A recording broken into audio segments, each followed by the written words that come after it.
एक क्वेश्चन देखिए जो देखने में ऊटपटांग लग सकता है, लेकिन कंपटीशन कोचिंग में, कंपटीशन एग्जाम में आपको इस टाइप क्वेश्चन बहुत मिलेंगे जिसमें हम बहुत परेशान होते हैं। a+1/b+1/c+1/d=40/31। इस टाइप के क्वेश्चन को करना बहुत ही ईजी होता है, लेकिन जब हम इसको समझ नहीं पाते तो हम कंफ्यूज हो जाते हैं और टाइम बर्बाद हो जाता है। सबसे पहले हम देखें कि अगर हमारे पास कोई नंबर है 15/7, तो जब हम डिवाइड करते हैं 15 को 7 से, तो 7×2 = 14, 1 बचेगा रिमाइंडर आपका।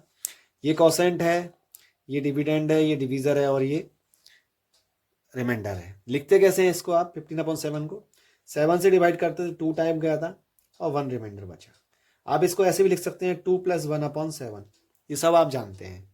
मैं सिर्फ आपको एक बेसिक चीज़ समझा रहा हूँ कि ये जो a प्लस लिखा हुआ है, तो ये a क्या है? ये आपका है कॉसेंट।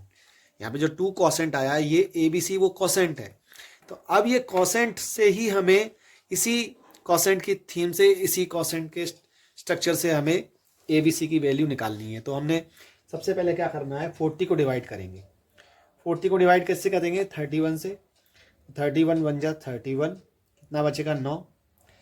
क्योंकि हमें 3 कॉन्स्टेंट निकालने हैं, तो अब 9 से अब डिवाइड करेंगे हम 31 को। जैसे हम SCF निकालते थे वही तरीका है, इस तरीके से हम SCF ही निकालते थे, अगर कुछ लोगों को याद हो तो।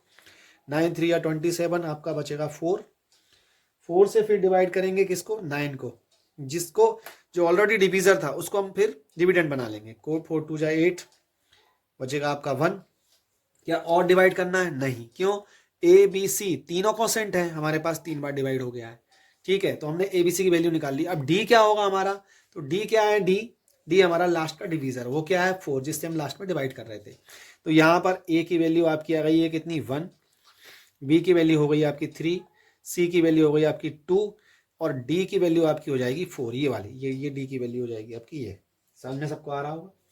अब आप इजीली निकालेंगे। क्या निकालना है हमें? इसमें निकालना था A - B + C - D।